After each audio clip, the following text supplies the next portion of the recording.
첫 번째로 빌립보 교회를 진심으로 생각하는 사람, 그 사람은 디모데밖에 없다는 것을 사도 바울이 말하고 싶었습니다. 왜 없는가? 사역자가 없는 것이 아니라 주의 일이라고 사람들이 일은 많이 하는데 사실은 자기의 일에만 관심이 있고 실상은 그리스도의 일에는 관심이 없는 것을 바울은 영적인 눈으로 보는 것이죠. 그러나 디모데는 그리스도 예수의 일에 진짜 관심이 있기 때문에 그리스도 예수의 몸인 교회도 진짜 관심이 있었고 진심 어린 마음으로 그 형편에 마음을 쓰는 사람이었다는 것입니다. 그때나 지금이나 마찬가지죠. 오늘날에도 우리 시대에도 하나님의 일을 한다고 하지만 실제로는 자기가 드러나야 하고 하나님의 영광을 말하지만 자기의 이름을 말하고 관심을 갖는 사람들이 그때나 지금이나 많이 있습니다. 하나님의 영광, 그리스도 예수의 이름에는 관심이 없고 자기에게 유리한 것이 무엇인지에만 관심을 가지고 자기 유익을 구하는 사람들이 있습니다. 그리스도 예수의 일에 관심이 있다고 하지만 관심이 없는 증거가 무엇이냐면 그 몸인 교회에 관심이 없는 것이죠. 그래서 교회에서 어떤 일을 이루어내기는 하는데 그 일을 하는 과정을 생각해 보면 그 일을 하다가 주의 일이라고 하는데 그 일들 속에서 수많은 사람들이 다쳐나가도 상관없는, 그것은 아주 비정상적이고 그것은 사실 자기 일에만 관심이 있다는 증거가 되는 것입니다. 성품과 사명이 불일치하는 것이죠. 성품과 사명이 일치하지 않는 것입니다. 디모데가 이 일에 사용된 이유가 무엇이냐면, 이 디모데를 보낸 이유가 무엇이냐면 빌립보서 2장 22절에 나와 있죠. 그러나 새 번역이 좀 좋은데 이번에는 빌립보서 2장 22절을 보면은 그러나 디모데의 연단이라고 되어 있는데 또 여기서는 디모데의 인품은, 새 번역은 인품은 여러분이 잘 알고 있습니다. 그는 자식이 아버지에게 하듯이 복음을 위하여 나와 함께 봉사하였습니다. 그 연단으로 만들어진 성품은 여러분들 잘 알지 않느냐. 그가 바울을 통해서 주의 일로 보내심을 받죠. 사역입니다. 근데 같이 연결되어 있는 것이 그의 성품이라는 것이죠. 디모데는 복음을 위해 헌신된 사람일 뿐만 아니라 바울 자신을 마치 아버지처럼 섬기고 수고하였음을 사도 바울이 이야기하는 것입니다. 그의 인간적인 면, 그의 도덕적인 성품이 하나님의 마땅한 그 하나님의 성령의 열매로서의 그 성품을 가지고 있었고 바울을 아버지처럼 사랑했습니다. 믿음은 그의 인격과 성품으로 드러납니다. 성품과 인격으로 변화되지 않는 믿음은 보이기에는 열매가 있어 보이죠. 사역은 진행이 되니까 열매가 있어 보이는데 바로 우리가 계속적으로 주님이 말씀하시는 부분인데, 잎만 무성한 무화과 나무처럼 주님 보시기에 실상은 아무런 열매가 없는 것입니다. 그래서 어떤 결과가 있어요. 그러나 열매는 아닌 것입니다. 잎은 무성해요. 이것은 다 믿는 사람에 대한 지금 이야기지 불신자에 대한 내용이 아닙니다. 불신자는 처음부터 하나님의 말씀이라는 씨가 자라지도 않았기 때문에 그 사람 가지고 열매냐 성품이냐 뭐 일치하지 않느냐 이런 얘기를 할 것도 없고 열매가 있느냐 없느냐를 얘기할 것이 없고 믿는 사람에 대한 지금 이야기를 하고 있는 것입니다. 빌립보서 2장 21절 모두 다 자기의 일에만 관심이 있고 그리스도 예수의 일에는 관심이 없습니다라는 이 말씀이 우리에게 주어진 것이죠. 그럼 어떻게 하느냐? 분별하기가 쉽지가 않죠. 애매하니까. 그의 주된 관심사가 결국 자기의 일이었다는 것이 증거가 되는 것이 성품과 사명의 불일치입니다. 성품은 진짜 엉망인데 일은 되는 사람이 있었을 것이고 경험해봤을 것입니다. 열매가 없는 것입니다. 무화과나무처럼 잎은 무성했지만 인격이 변화되지 않고 일을 이루어가는 것은 없습니다. 부족한 건 있습니다. 그러나 부족해서 연약한 점은 있지만 완전히 불일치하는 것, 이것은 없다라는 것이죠. 여기서의 성품이라는 것도 그저 사람 좋은, 다만 성인 군자와 같은 인간적인 도덕성을 말하는 것이 아닙니다. 사람만 좋아서는 주의 일을 할 수 없습니다. 그런 얘기가 아니라 하나님의 말씀의 열매로서의 성품이 함께 맺혀져 가야 되는 것이죠. 그게 열매죠. 하나님의 말씀으로서 어떻게 성품이 맺혀져 가는가? 디모데후서 3장 16절을 보면 하나님의 말씀의 씨가 우리에게 뿌려지면 디모데후서 3장 16절 모든 성경은 하나님의 감동으로 된 것으로 교훈과 책망과 바르게 함과 의로 교육하기에 유익하니 이는 하나님의 사람으로 온전하게 하여 모든 선한 일을 행할 능력을 갖추게 함이라. 이 분리되지 않습니다. 사람을 온전하게 하여서 모든 선한 일을 행할 그 사역을 이루어갈 능력을 갖추게 하는 것. 자기 안에 하나님의 말씀의 씨가 뿌려져서 그 하나님의 말씀의 씨가 열매를 맺은 것이 성품입니다. 그래서 세상적인 도덕과는 아주 구별되는 것입니다. 그 거룩한 차이, 세상과의 도덕과의 거룩한 차이가 있기 때문에 그것을 우리가 무엇이라고 딱 정확하게 표현하죠? 성령의 열매라고 합니다. 세상적인 도덕은 나의 열매죠. 여러분 아실 것입니다. 예수님 믿지 않아도 나보다 성격 좋은 사람 되게 많습니다.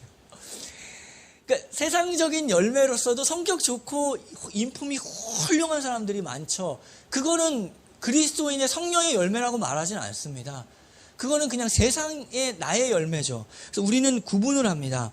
내가 쌓은 도덕, 내가 쌓은 수련과 성장과 경험, 사람 많이 만나다 보니까 어떻게 할 줄 아는 것이죠. 흥분해봤자 소용없다는 걸 아는 겁니다. 그래서 흥분하지도 않고 화내지도 않습니다.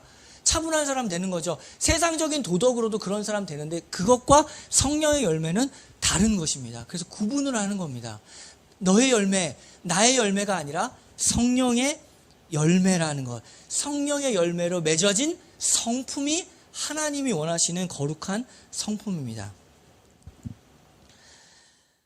내 안에 성령이 하나님의 말씀과 함께 일해서 맺어가는 거룩한 성품이 성령의 열매죠. 갈라디아서 5장 22절을 보면 오직 성령의 열매는 사랑과 희락과 화평과 오래 참음과 자비와 양성과 충성과 온유와 절제니 이 같은 것을 금지할 법이 없느니라. 성령은 반드시 이러한 열매를, 금지할 법이 없다는 건 반드시 이러한 열매를 맺혀져 가게 되어 있습니다. 성령님이 하나님의 말씀을 가지고 우리 안에 무슨 일을 하냐면은 이러한 열매를 반드시 맺혀져 가게 하는 우리의 삶의 모든 일상을 허락하시는 겁니다. 이렇게 그냥 인간적인 좋은 사람과 딱 구별되어서 거룩한 성품이 무엇인지를 말씀을 통해서 가르쳐 주셨습니다.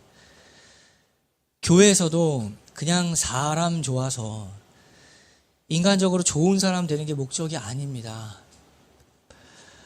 그리스도의 성품, 그 성령의 열매를 가지고 주께서 우리를 이 땅에 보내신 이유와 목적을 늘 놓치지 않고 교회가 걸어가는 것이죠.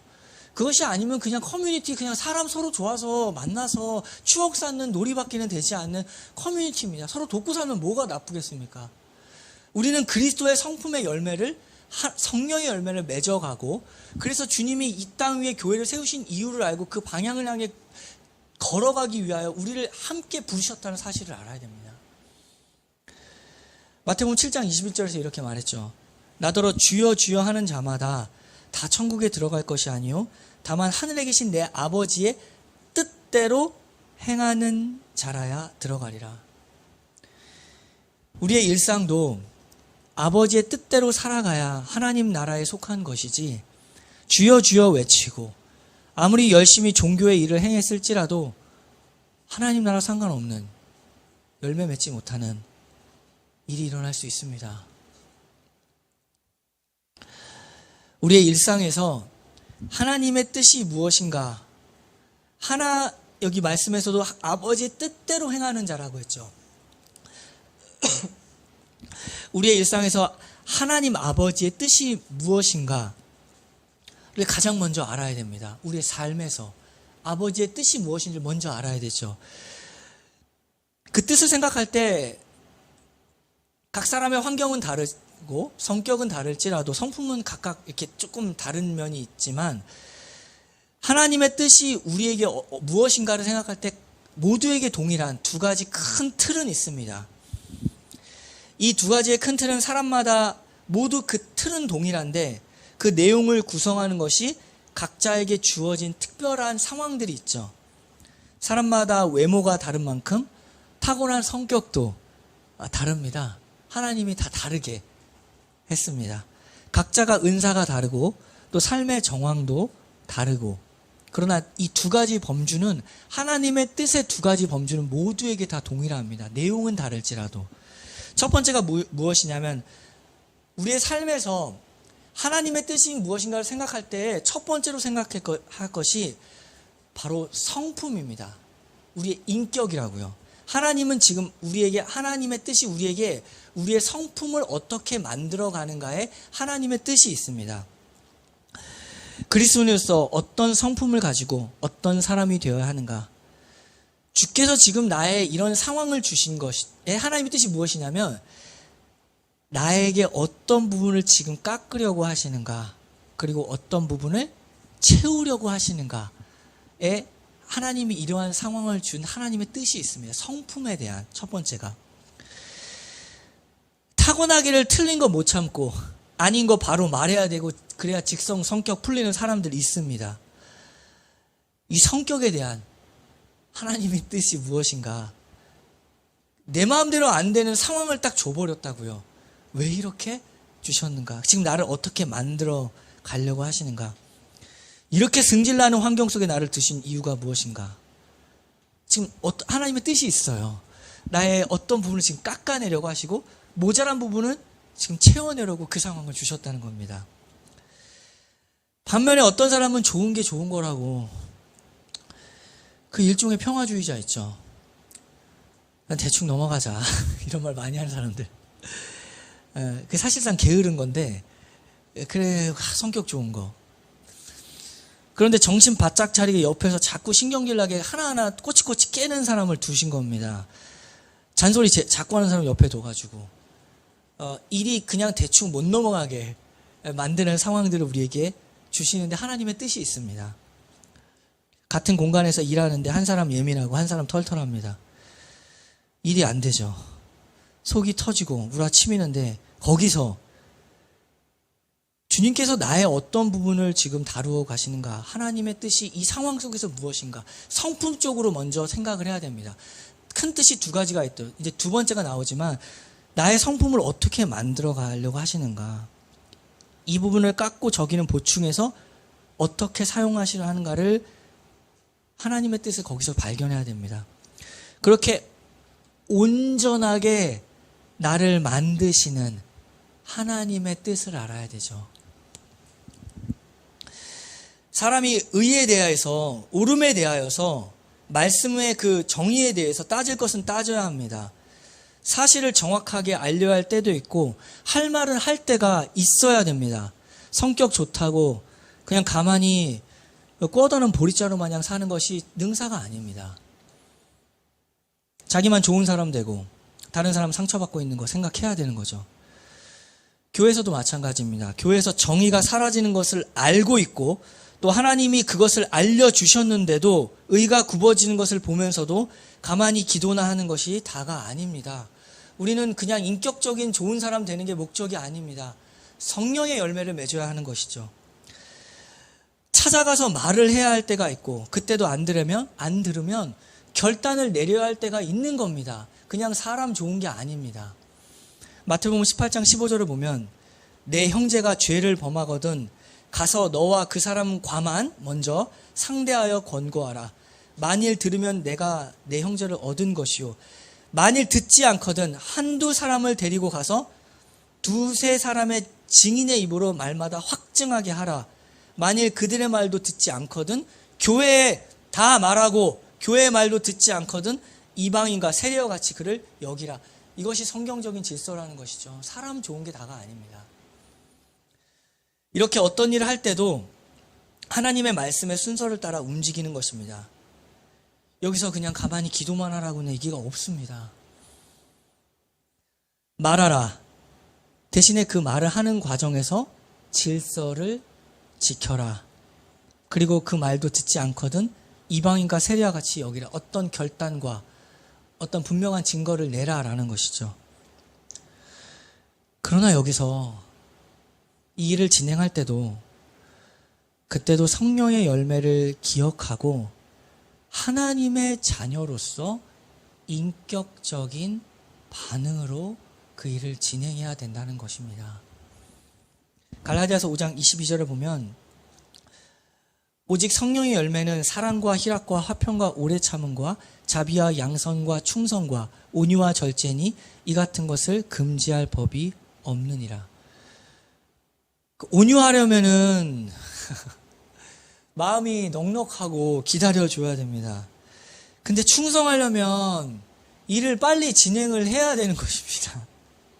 바쁘게 움직여야 되는 것이죠.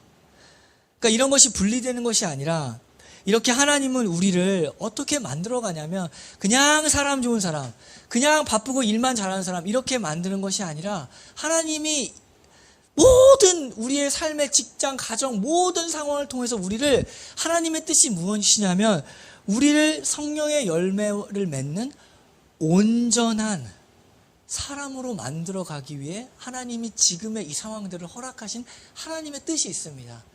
여러분, 사람이 온전한 사람이 되는 것이 정말 특별한 겁니다. 모두가 다 치우쳐져 있죠.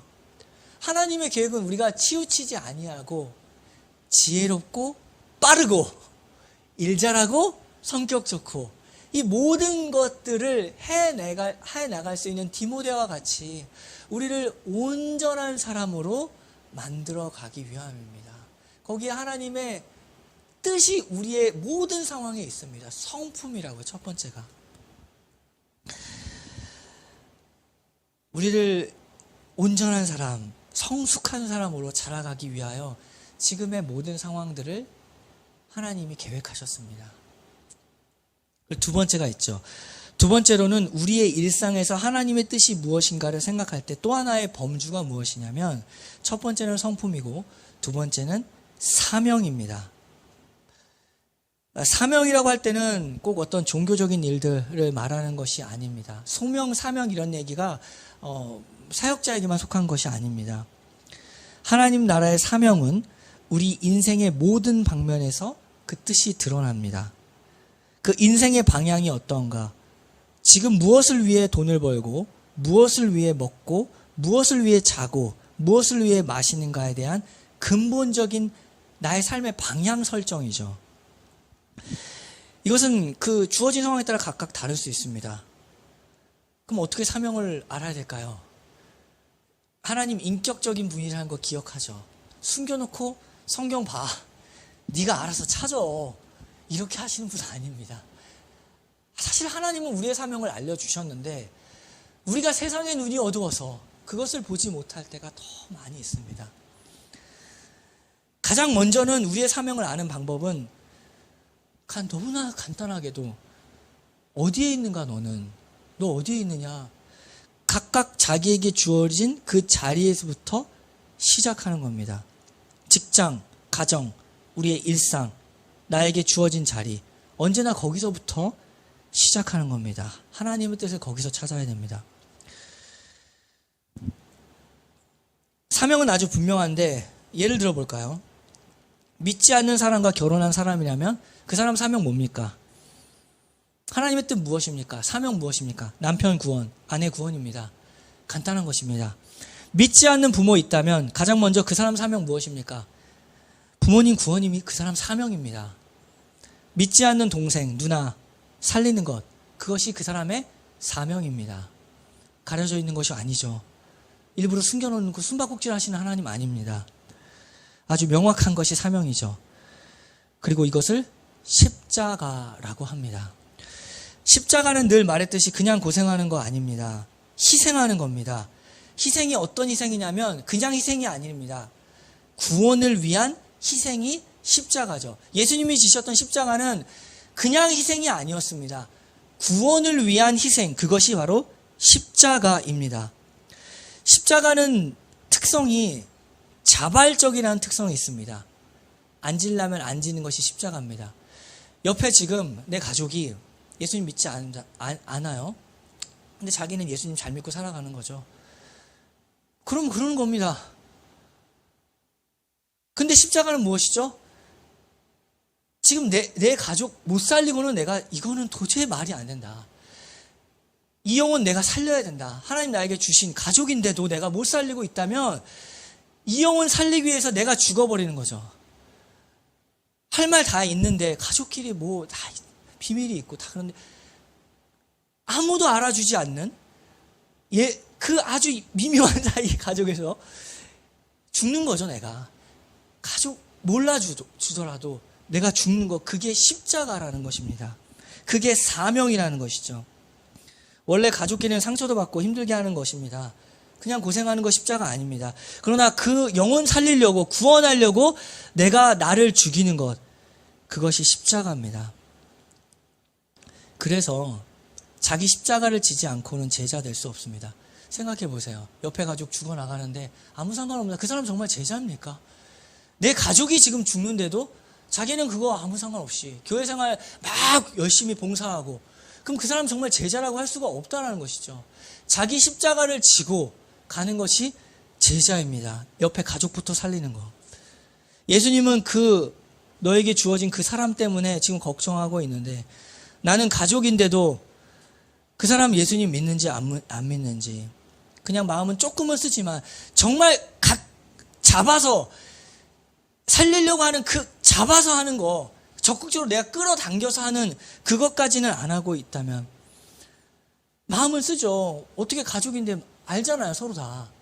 그 마음을 그냥 쓰는 것과 이걸 사명이라고 생각해서 내가 어떻게든지 이거 끝내고 내가 간다 라고 하는 것은 다른 겁니다. 잡아서 가는, 그래서 십자가는 늘 자발적인 것입니다. 앉을 수도 있는데 잡아서 지는 거죠. 그래서 그 사람을 제자라고 합니다. 사실 우리의 일상에서 사명은 다 주님께서 보여주셨습니다. 숨겨놓은 것이 아니라 주님이 보여주셨습니다. 내가 세상에 정신 팔려서 지금 정신이 딴 데가 있어서 지금 나에게 주어진 십자가를 우리가 못 보는 것이지, 주님은 보여주셨고 사명이 무엇인지 알려주셨습니다. 가정에만 국한된 것이 사명은 아닙니다. 때때로 어떤 사람은 특별히 또 부르시는 게 있죠. 기드온이나 삼갈처럼 소모는 막대기 갖고 있다가 부르실 때는 또 있는 것입니다. 그러나 가장 먼저는 우리에게 주어진 그 자리부터 보는 것이죠. 주님께서 사명을 우리에게 다 알려주셨습니다. 이렇게 자기 자리부터 시작해서 사명을 알고 하나님의 뜻을 아는 것, 그리고 그 사명 주님께서 이루어 주실 것을 믿고 담대히 나아가는 것이 전진하는 그 모습이고 제자의 모습입니다. 요한일서 5장 14절을 보면 그를 향하여 우리가 가진 담대함이 이것이니 그의 뜻대로 무엇을 구하면 들으심이라. 우리가 무엇이든지 구하는 바를 들으실 줄을 안즉 우리가 그에게 구한 것을 얻은 줄을 또한 아느니라. 이것이 제자의 삶인 것이죠. 자기 사명을 알고 그의 뜻대로 구하면 그가 듣고 응답하신다. 그래서 얻은 줄을 또한 안다. 그 담대함을 가지고 사명의 길을 내가 스스로 자발적으로 메고 가는 것. 그러나 이 짐은 세상의 짐과 다르게 수고하고 무거운 짐진다라 다 내게로 오라. 내게 배우라. 쉽고 가벼움이라.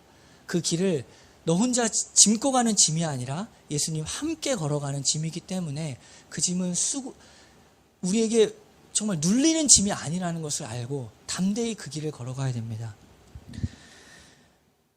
평생을 남편 구원에 온 인생 걸고 사명의 길을 걸으신 분이 있습니다. 그리고 그것을 이루신 것을 우리가 또한 보았습니다. 그런 간증이 또 있죠.